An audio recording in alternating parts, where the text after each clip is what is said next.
Silakan duduk aja. Ya, Bu, terima kasih. Jadi bagaimana kabar Kak hari ini? Alhamdulillah, Bu, kabar saya baik, Bu, tapi sebenarnya Ibu saya sedikit pusing.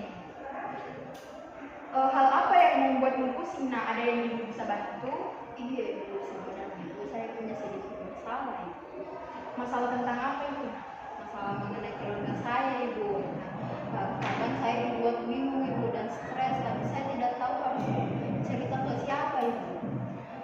Baik, nah silahkan disampaikan karena Nabila ini tidak perlu khawatir, kan Ibu diikat oleh kode etik untuk menjaga rahasia dan menjamin privasi konseli. Apapun yang kamu sampaikan kepada Ibu di sini akan menjadi rahasia kita berdua. Nah, saya bingung, Ibu. Saya ingin kabur dari rumah, Ibu, karena orang tua saya selalu bertengkar di rumah, Ibu.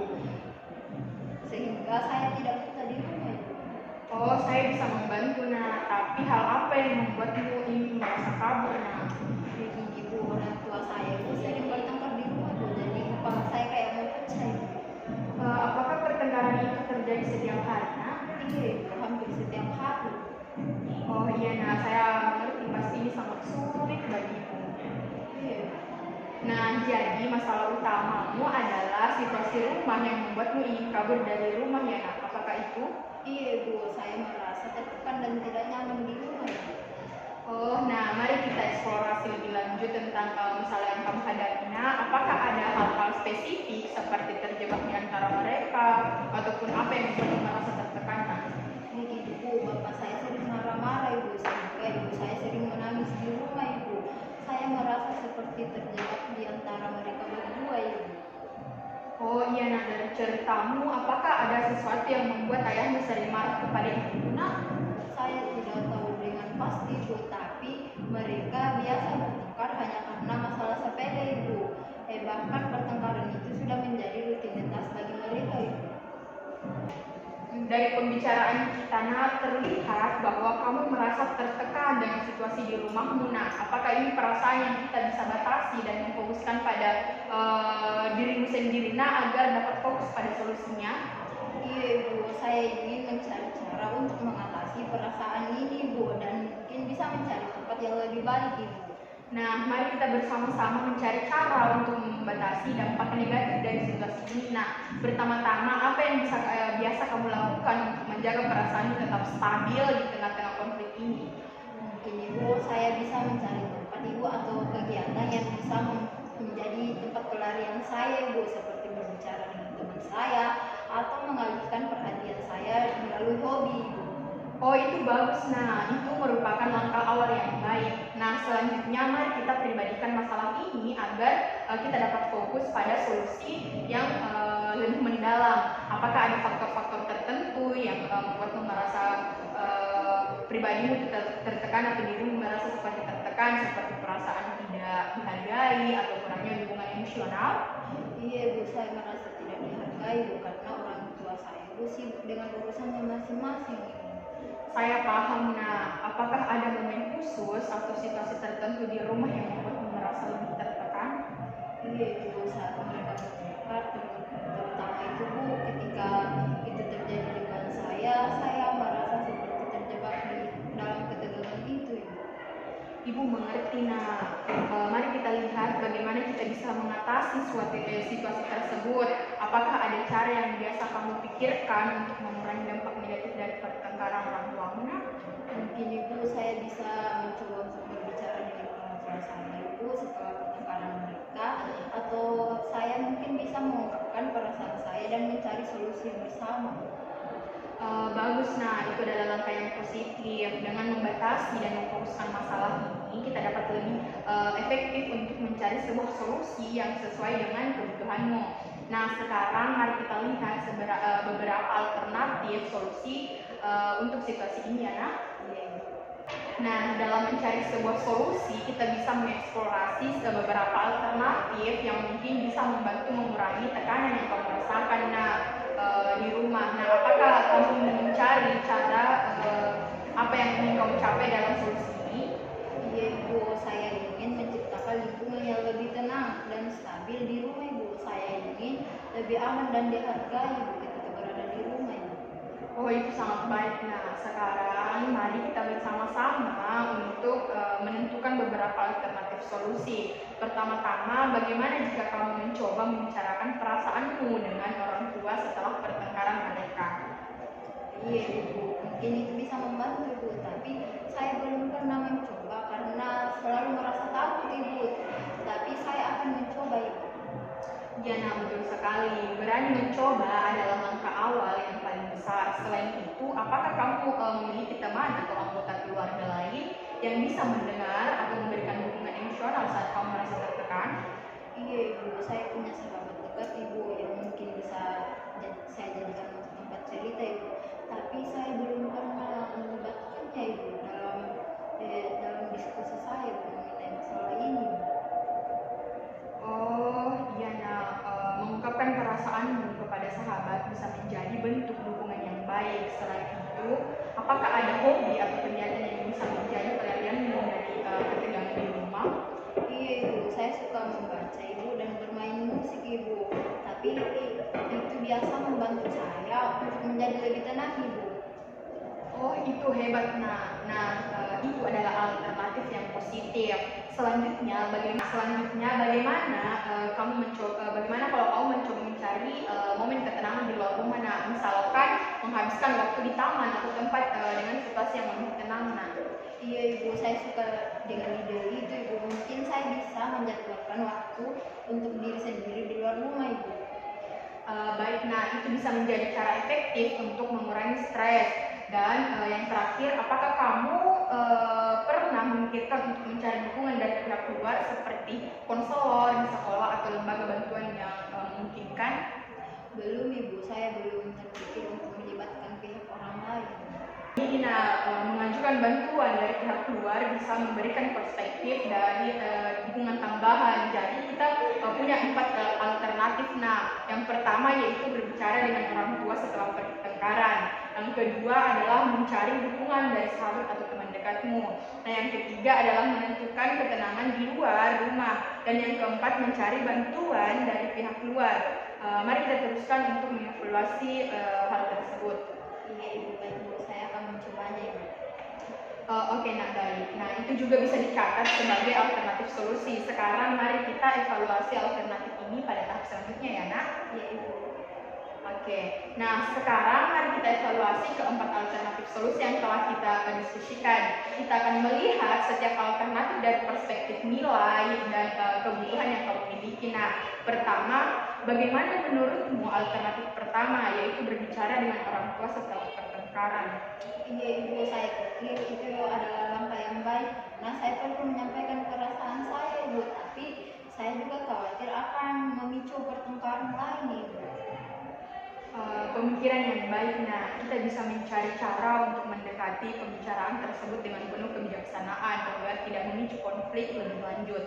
Nah, yang selanjutnya adalah bagaimana dengan alternatif yang kedua, yaitu mencari dukungan dari sahabat atau teman dekat.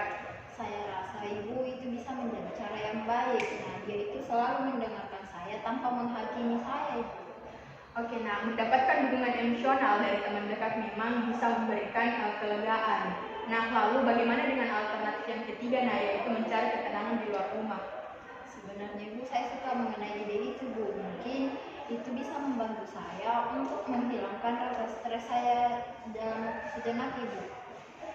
Iya, nah betul sekali. Meluangkan waktu untuk diri sendiri di luar rumah memang bisa membantu kita untuk melepaskan diri dari situasi stres. Dan yang terakhir yaitu dengan alternatif yang keempat, yaitu mencari bantuan dari pihak luar atau konselor di sekolah. Saya belum yakin ibu, saya merasa agak ragu untuk melibatkan pihak luar ibu. Oh iya, nah betul sekali. Saya paham dengan perasaanmu. Nah, menyediakan pilihan tersebut adalah memberikan banyak opsi yang mungkin sesuai dengan kenyamananmu. Jika untuk saat ini kamu merasa ragu, kita bisa menjadikannya sebagai opsi yang dapat dijelajahi di masa depan. Setelah mengevaluasi, apakah Anda ada satu atau dua alternatif yang terlihat lebih menarik untuk menjadi solusi Anda? Iya ibu, saya pikir saya akan mencoba untuk berbicara dengan orang tua saya setelah pertengkaran ibu, dan juga mungkin saya bisa mencari dukungan dari sahabat saya ibu.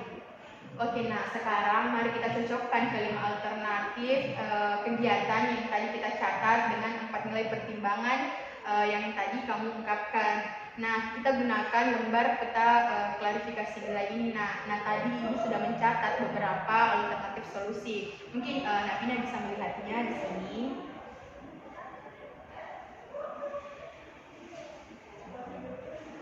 Oke, nah, ada beberapa pilihan di sini, Nak, yang tampaknya setelah Ibu melihatnya, pilihan terbaik Anda itu yaitu berbicara dengan orang tua setelah pertengkaran dan mencari dukungan dari sahabat. Iya Ibu, karena saya rasa ini tuh bisa membantu saya merasa lebih baik Ibu. Saya ingin mencoba hal-hal ini terlebih dahulu sebelum mempertimbangkan yang lain.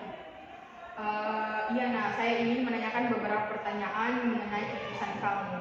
Nah, apakah alternatif yang diambil itu cukup spesifik dan jelas, Nak? Iya Ibu. Nah, apakah alternatif ini meyakinkan bagi kamu? Iya Ibu, saya cukup yakin dengan alternatif itu.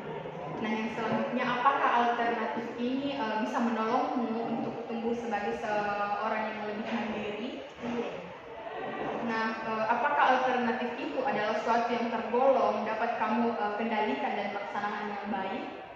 Iya Ibu, saya rasa saya bisa melaksanakannya dengan baik Ibu. Nah, apakah kamu ingin memang benar-benar melakukannya? Iya Ibu, saya ingin melakukannya Ibu karena saya tidak ingin berada di situasi yang seperti itu terus Ibu.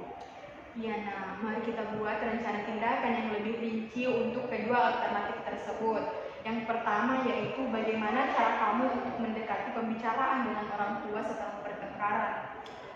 Mungkin Ibu, saya bisa menunggu sampai situasinya lebih tenang dulu. Kemudian saya akan menyampaikan perasaan saya tanpa menyalahkan mereka Ibu. Itu langkah yang bijaksana. Nah, bagaimana jika kamu juga memberikan ide atau solusi atau saran yang lebih baik dengan saat berbicara dengan mereka? Iya Ibu, mungkin itu bisa membantu mengarahkan percakapan ke arah yang lebih baik Ibu. Oh iya, nah baik, rencananya sudah terlihat bagus. Nah, sekarang bagaimana dengan mencari dukungan dari sahabat? Nah, bagaimana cara kamu akan mendekati dia? Pertama Ibu, mungkin saya akan mengajaknya berbicara secara pribadi dulu Ibu. Mungkin saat saya sedang bersama-sama, saya akan menjelaskan mengenai situasi yang saya alami dan berharap dia itu bisa memberikan dukungan kepada saya Ibu. Oh, itu adalah cara yang baik, nah, untuk mendekati temanmu. Nah, jangan ragu ya, nah, untuk berbagi perasaanmu dan menjelaskan apa yang kamu rasakan dan kamu butuhkan darinya. Setelah ini, langkah apa yang akan kamu ambil? Nah, setelah berbicara dengan orang tua saya Ibu dan sahabat saya, mungkin saya akan mencoba untuk memberi waktu untuk melihat apakah ada perubahan dalam dinamika keluarga saya Ibu. Atau jika tidak ada perubahan, mungkin saya akan mempertimbangkan alternatif yang lain Ibu. Itu terdengar seperti rencana yang sangat bagus. Nah, baiklah, kita akan melangkah ke tahap selanjutnya ya, Nak. Nah, sebelum kita mengakhiri sesi konseling ini, Nak, apakah ada pertanyaan atau kekhawatiran terakhir yang ingin kamu diskusikan, Nak? Saya kira Ibu sudah cukup dulu Ibu. Terima kasih atas waktu dan kesediaan Ibu dan mendengarkan masalah saya Ibu. Oke, nah baik. Sebelum akhirnya pertemuan kita, nah, apakah kamu bisa simpulkan apa yang kita peroleh dari sesi konseling ini, Nak?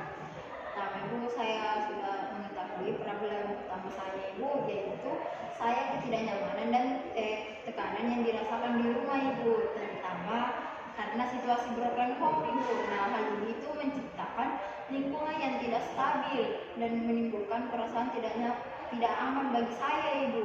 Nah, saya telah mencari solusi alternatif mengatasi ketidaknyamanan dan menciptakan lingkungan yang lebih tenang serta agar dapat lebih dihargai Ibu. Oh, jadi kamu sudah tahu ya, Nak, apa yang kamu harus lakukan? Iya. Nah, bagaimana perasaanmu sekarang? Nah, apakah konseling ini cukup membantumu, Nak? Saya lebih optimis sekarang Ibu dalam menghadapi masalah saya. Nah, dalam proses konseling tadi Ibu itu sangat membantu saya untuk mencari dan menemukan solusi yang terbaik Ibu. Nah, kamu bisa berkomitmen ya, Nak, untuk lebih optimis menghadapi akan berusaha untuk mengatasi masalah saya sendiri, Bu. Terima kasih, Bu. Terima kasih juga Ibu atas bantuan dan waktunya, Bu. Maaf Ibu, saya dulu, Bu. Ya, baiklah nak. Silahkan kalau misalkan nantinya ini silahkan lagi nak. Ya, kemudian Ibu.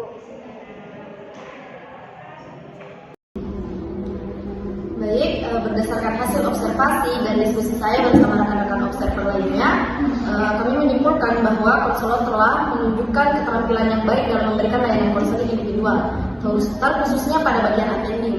Nah, secara keseluruhan, konselor telah menunjukkan keterampilan attending yang kuat dalam memberikan layanan konseling individual. Nah, kemampuan untuk membangun komunikasi yang empatik, menciptakan suasana nyaman, dan fokus pada konseling sudah sangat baik. Namun ada beberapa area yang perlu perhatian lebih, seperti sentuhan yang lebih hati-hati dan peningkatan pemahaman terhadap ekspresi wajah dan gerakan tubuh konseling. Baik, sekian hasil observer pada attending. Nah, kemudian pada aspek-aspek lainnya akan dijelaskan oleh rekan saya selanjutnya.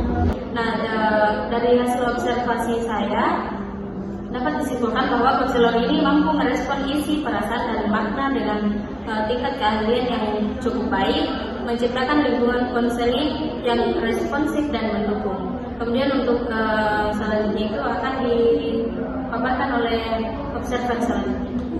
Baik, berdasarkan hasil observasi saya terkait personalisasi bahwa konselor telah memberikan layanan konseling yang sangat efektif dalam membantu konseli memahami dan mempersonalisasikan kekurangan serta masalah yang dihadapinya. Konselor juga membantu konseli mempersonalisasikan kekurangan dengan sangat baik. Konselor juga menunjukkan kemampuannya dalam membantu konseli memahami, mempersonalisasikan masalah yang dihadapi, dan konselor menunjukkan keberhasilannya dalam membantu konseli merumuskan kekurangan diri dan menunjukkan keinginan untuk menjalani proses konseling. Secara keseluruhan, hasil observasi menunjukkan bahwa konselor memiliki kemampuan yang sangat baik dalam memberikan layanan konseling individual, terutama dalam aspek personalisasi. Selanjutnya akan dipaparkan oleh rekan observasi saya. Baik, selanjutnya pada tahap inisiasi, yaitu menginisiasi kegiatan konseling. Nah, konselor membantu konseling merumuskan kegiatan atau langkah-langkah yang akan dilakukannya. Nah, selanjutnya itu konselor membantu konseling mengembangkan langkah-langkah awal dari awal, menengah, sampai akhir yang akan dilakukannya. Nah, konselor juga membantu konseling menetapkan waktu untuk memulai kegiatan, dan konselor juga bersama konseling menetapkan waktu pertemuan untuk memonitor langkah-langkah yang akan dilakukan konseling. Nah, selanjutnya itu konselor memberikan penguatan positif atau negatif terhadap konseling untuk rencana kegiatannya. Nah, pada tahap terminasi, konselor menyampaikan kepada konseling bahwa konseling telah habis dan meminta konfirmasi konseling untuk melaksanakan kegiatan konseling lanjutan. Nah, konselor juga membantu konseling membuat simpulan atas pokok-pokok hasil wawancara konseling. Nah, selanjutnya itu konselor menanyakan perasaan konseling dengan baik atas proses dan hasil-hasil wawancara konseling. Nah, konselor juga memberikan penguatan positif dan motivasi kepada konseling untuk melaksanakan rencana. Nah, selanjutnya yang terakhir yaitu konselor memberikan diskusi rencana tindak lanjut yang perlu dilakukan selanjutnya. Sekian hasil observasi dari kami. Lebih dan kurangnya mohon dimaafkan. Wabillahi taufiq wal hidayah. Wassalamualaikum warahmatullahi